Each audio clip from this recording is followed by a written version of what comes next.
기를 주님의 이름으로 간절히 축복합니다. 또한 여러분의 가정과 교회와 우리 학교와 또 일터 이외 하나님의 놀라운 은혜와 축복이 가득하기를 주님의 이름으로 간절히 축복합니다. 여러분은 인간이 어떤 존재라고 생각하십니까? 인간이라고 하니까 조금 어감이 안 좋을 수도 있습니다. 왠지 이 인간이 이런 느낌이 있어요. 그렇죠? 많은 사람들이 철학자들이 인간에 대해서 여러 정의를 내리게 됩니다. 칸트는 인간은 이성적 존재다. 소크라테스는 인간은 말하는 존재다. 아리스토텔레스는 인간은 정치적 존재고 사회적 존재라고 정의를 하고 있습니다. 그런데 성경 창세기 보면요, 인간에 대해서 뭐라고 얘기하느냐? 인간은 만들어진 존재, 즉 피조물임을 정의하고 있습니다. 피조물이기 때문에 몇 가지 특징을 가지고 있습니다. 첫 번째로는 창조주가 아니라는 겁니다. 신이 아니라는 겁니다. 하나님이 아닙니다. 하나님이 될 수 없는 존재가 피조물입니다. 이것은 분명한 한계입니다. 두 번째로는 누군가에 의해서 만들어진 존재입니다. 우리는 이 땅에 그냥 우연히 어쩌다가 만들어진 존재가 아닙니다. 생겨난 존재가 아닙니다. 하나님의 계획 가운데 우리를 만드셨고요, 아름답게 지어진 존재라는 사실을 우리는 기억해야 합니다. 당연히 피조물은 자신을 만든 창조주를 기억해야 됩니다. 마지막으로 피조물이기 때문에 우리는 어떻습니까? 유한한 존재입니다. 시간과 공간의 제약을 받고 있습니다. 그래서 늘 연약한 존재임을 보게 돼요. 그렇다면 연약한 존재인 인간이 어떻게 우리에게 주어지는 이 삶의 문제들을 극복할 수 있겠습니까? 오늘 말씀은 우리가 너무나 잘 알고 있는 오병이어의 기적에 관한 말씀입니다. 이 기적은 사복음서 전체에 나오는 말씀입니다. 유대 땅에 예수님의 명성이 높아지니까요, 사람들이 그 말씀을 듣기 위해 벳세다 광야로 몰려듭니다. 사람들이 몰려드니까 제자들이 걱정이 생깁니다. 어떤 걱정이 생겼을까요? 밥때가 되었는데, 저녁때가 되었는데 갑자기 큰 무리가 빈들에 모여서 식사 문제를 해결할 방법이 없었다는 거예요. 여러분, 사실 사람들에게 있어서 가장 큰 문제는 뭡니까? 이 먹고 사는 문제입니다. 교회에서도 어떤 일을 시작할 때 가장 먼저 생각하는 것이 뭐냐면, 우리가 어떻게 이렇게 먹고 마실 수 있을까? 그렇죠? 이걸 고민하게 됩니다. 이 문제가 해결되어야 사역도 할 수 있는 것 같아요. 제자들이 이 문제에 대해서 스스로의 해결책을 가져옵니다. 15절에 뭐라고 말씀합니까? 이렇게 말씀하죠. 이곳은 빈들이요, 때도 이미 저물었으니 무리를 보내어 마을에 들어가 먹을 것을 사 먹게 하소서라고 얘기합니다. 자, 이거 무슨 말입니까? 알아서 해결하게 하자는 거예요. 여러분, 이게 참 어찌 보면 제자들의 이 답이 합리적입니다. 수천 명이 일일이 먹을 것을 그들에게 다 해결해 줄 수 없기 때문에 그렇기도 합니다. 당연한 일 아니겠습니까? 그런데 한편으로는요, 무책임한 모습이기도 해요. 여러분, 빈들에 사람들이 왜 모인 겁니까? 이들은요, 예수님의 말씀을 듣기 위해서 모인 겁니다. 예수님 때문에 모인 사람들이었습니다. 예수님 때문에 모였다면 예수님을 섬기고 예수님을 먼저 따르는 자들이 책임을 가지고 긍정적인 방법을 찾아봐야 하는 것이 당연한 모습이라는 거예요. 그런데 제자들이 뭐라고 합니까?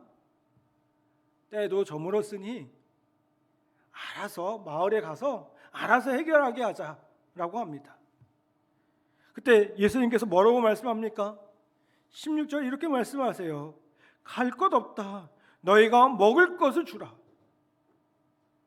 여러분, 무슨 말입니까? 그들에게 그렇게 할 필요가 없다. 너희가 그들에게 먹을 것을 주라는 거예요. 너희의 관심이 필요하다는 겁니다. 여러분, 기적이라는 것은 책임을 느낄 때, 책임에 대해서 통감하게 될 때 일어나게 되는 것을 보게 돼요. 무책임하고 무관심한 태도는요, 어떤 역사도 일어나지 못합니다. 여러분, 우리는 주님의 제자로 부름 받았습니다. 아멘. 한번 따라합시다. 나는 주님의 제자입니다. 특별히 우리는요, 하나님 나라 위해서, 또 이 나라를 위해서, 대한민국과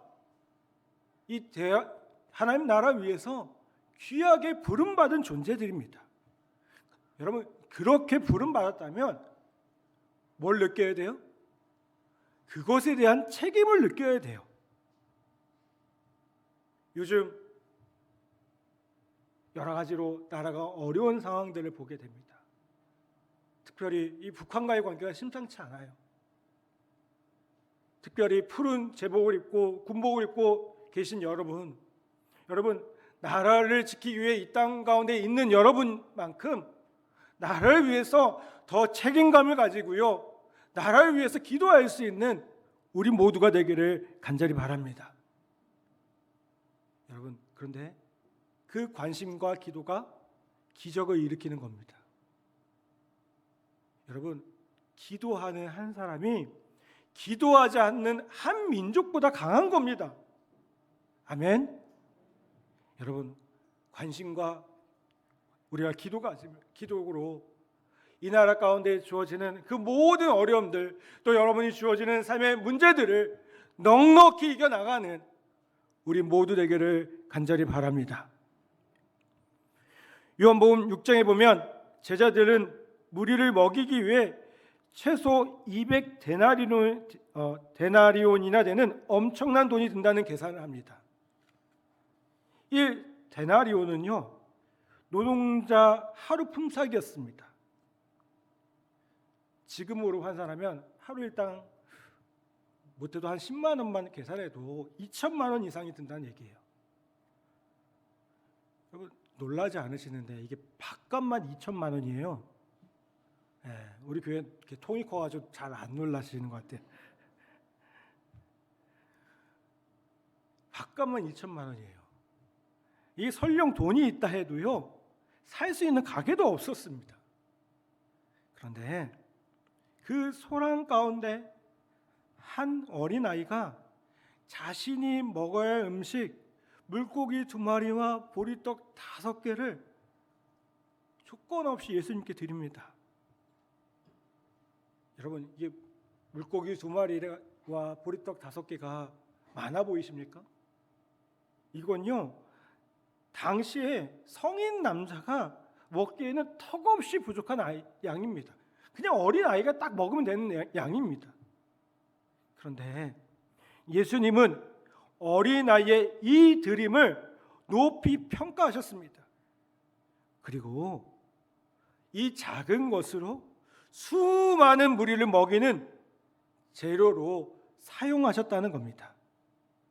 여러분, 위대한 일, 큰 일은요, 뭔가 대단한 것에서부터 시작되지 않습니다. 어떻게 하면 될까요? 작은 것에서부터 시작됩니다. 여러분이 작은 마음을 들이고 작은 헌신을 할 때 여러분, 그 가운데 놀라운 역사들이 나타나게 된다는 겁니다. 교회에서 봉사하라고 하고 헌신하라고 하면 말 그대로 그 말을 헌신짝처럼 버리는 분들이 계셔요. 자기는 재능이 없어요. 시간이 없어요. 물질이 없어요. 그래서 못하겠어요. 네, 우리 다 그런 존재입니다. 여기 잘난 사람 아무도 없습니다. 그런데 그것 가지고 섬기면 됩니다. 아멘? 아멘 안 하시는 것 같은데요. 네. 여러분, 주님의 일은 작은 관심과 헌신들이 모여서 이루어집니다. 그것들이 모여서 기적이 일어납니다. 하나님이 마음에 감동을 주실 때 여러분 기쁨으로 헌신하고 작은 것도 드릴 수 있는 여러분 되기를 간절히 바랍니다. 예수님은 이제 모여든 사람들에게 잔디 위에 앉게 하십니다. 그리고 하늘을 우러러 기도하신 후에 어린아이가 드린 물고기 2마리와 보리떡 5개를 나눠 주십니다. 그러자 놀라운 일이 일어납니다. 나눠 주는데요, 어떤 일이 일어났을까요? 떡과 고기가 없어지지 않는 거예요. 나누어도 음식이 줄지 않았습니다. 급기야 많은 무리가 배불리 먹고 12바구니나 남았습니다. 여러분, 기독교는 부족한 종교가 아니라 차고 넘치는 종교입니다. 왜요? 하나님은 어떤 분이세요? 인색한 분이 아니세요. 하나님 우리에게 은혜를 어떻게 주십니까? 인색하게 주십니까? 아니요. 넉넉하게 주시는 분이셔요. 아멘. 또한 하나님은 창조주이시기 때문에 여러분 창조의 능력으로 우리에게 모든 것들을 허락해 주십니다. 주어진 상황과 조건에 제한받지 않으시고요, 모든 것들을 다 초월하십니다. 그분은 어떻게 하셨습니까? 물로 포도주를 만드셨고요, 죽은 자를 살리셨고요, 바다 위를 걷게 하셨습니다. 불가능한 것들을 가능하게 하셨다는 겁니다. 여러분, 이 시간 오늘 이런 주님을 정말 믿으십니까? 불가능한 일들이 가능한 일로 될 줄로 믿습니까? 오늘 이 오병이어의 사건들이 여러분 믿어지십니까? 믿어지신다면 여러분의 삶의 현장에도 분명히 일어날 줄 믿습니다. 많은 분들이 오병이어의 기적을 믿는데 내 삶의 가운데 있는 문제는 해결되기 어렵다고 생각합니다. 건강의 문제, 자녀의 문제, 진로의 문제, 성격의 문제, 일터의 문제, 부대의 문제, 이런 문제들은 주님은 해결할 수 없다라고 생각하셔요. 그래서 삶의 작은 문제들을 주님께 가지고 나아가는 것을 부담스러워하는 분들이 계셔요. 그래서 기도하지 않고요, 기도하더라도 형식적으로 기도하고요, 믿음으로 기도하지 못하는 분들이 있음을 보게 됩니다. 그런데 여러분, 요한복음 14장 12절에 이렇게 말씀하고 있어요. 내가 진실로 진실로 너희에게 이르노니 나를 믿는 자는 내가 하는 일을 그도 할 것이요 또한 그보다 큰 일도 하리니 라고 말씀합니다.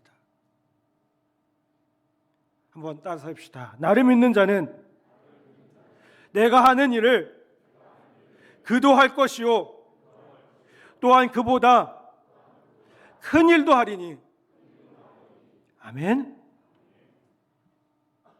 예수님을 믿는 사람은, 이 오병이어의 기적이 믿는 사람은 예수님이 하신 그 일들을 할 것이고 그보다 더 큰 일도 할 것이라고 말씀하고 있다는 겁니다. 여러분, 내 삶 가운데 하나님 이런 문제들이 있습니다. 새해를 시작하면서 아직도 가지고 있는 삶의 문제들이 있습니다. 여러분, 이 문제들 바라보면서 낙담하지 않기를 부탁을 드립니다. 이 문제를 바라보면서요, 이 문제를 피하려 하지 않게 바랍니다. 이 문제를 극복할 수 있는 힘을 달라고 여러분 기도하시기를 바랍니다. 그리고 기도하며 나아갈 때에, 믿음으로 나아갈 때에 승리하는 여러분 되기를 간절히 바랍니다. 사랑하는 여러분, 사람은 정말 연약한 존재입니다. 우리는 질그릇 것 같습니다. 깨어지기 쉽습니다. 그런데 주님이 내 안에 계시면, 위로부터 능력이 임하면요, 삶의 문제를, 우리의 한계를 뛰어넘을 수가 있습니다. 하나님을 믿고 담대히 나아간다면 여러분, 의식주 문제 주님이 해결해 주실 겁니다. 아멘. 우리의 삶의 문제들 누가 해결해 주십니까? 주님이 해결해 주십니다. 아멘. 이 나라, 이 민족에게 달려있는 그 모든 어려움들 분명히 주님께서 해결해 주실 줄 믿습니다. 여러분, 새해에 저는 우리 모든 성도들이 믿음으로, 하나님 주신 능력으로 이 문제를 이겨나가기를 간절히 소망합니다. 믿음의 방패로 무장해서 어떠한 시련과 고난 가운데 있어도, 문제 가운데서도 넉넉히 이기는 저와 여러분 되기를 간절히 바랍니다. 요한일서 5장 4절에 우리에게 분명히 말씀합니다. 무릇 하나님께로부터 난자받아 세상을 이기느니라. 세상을 이기는 승리는 이것이니 우리의 믿음이니라. 한번 따라서 합시다. 세상을 이기는 승리는 이것이니 우리의 믿음이니라. 아멘. 하나님께로부터 난자마다 세상을 이긴다고 했습니다. 세상을 이기는 그 비결이 무엇입니까? 우리의 믿음입니다. 요즘 자꾸만 이 믿음의 문제를 가볍게 생각합니다. 비합리적으로 생각합니다. 아닙니다. 믿음으로 이길 수 있습니다. 믿음으로 승리할 수 있습니다. 왜요? 우리가 믿는 그 하나님이 헛된 신이 아니고 살아계셔서 우리 가운데 역사하시는 창조주 하나님이시기 때문에 그렇습니다. 아멘. 그 하나님을 믿고 믿음으로 승리하는 우리 복된 새, 또 복된 성도들 다 되시기를 주님의 이름으로 간절히 축원합니다. 주님의 이름으로 간절히 축복합니다. 기도하겠습니다. 하나님, 오늘 이 오병이어의 기적을 통해 우리에게 믿음으로 이길 수 있는 귀한 마음을 허락해 주시니 감사드립니다. 하나님, 오병이어의 이 기적이 우리의 고백되게 하여 주시옵소서. 믿음으로 승리하게 하여 주옵시고, 이 기적이 우리의 삶 가운데도 나타날 수 있음을 고백하며 믿음으로 담대히 설 수 있는 복된 성도들 다 되게 하여 주시옵소서. 하나님, 여러 가지 삶의 문제들이 있습니다. 가정의 문제, 또 이 나라 이 민족의 문제, 부대의 문제, 관계의 문제, 건강의 문제, 주님, 그 모든 것 주님께 맡겨드립니다. 2023년 믿음으로 기도하며 나아갈 때에 그 문제들이 주님의 이름으로 해결함 받는 놀라운 역사가 일어나게 하여 주시옵소서. 모든 것 주님께 맡깁니다. 우리의 믿음으로 주님께서 승리하게 하실 것을 믿사오며 예수님의 이름으로 간절히 기도하옵나이다. 아멘. 이 시간 우리 성찬식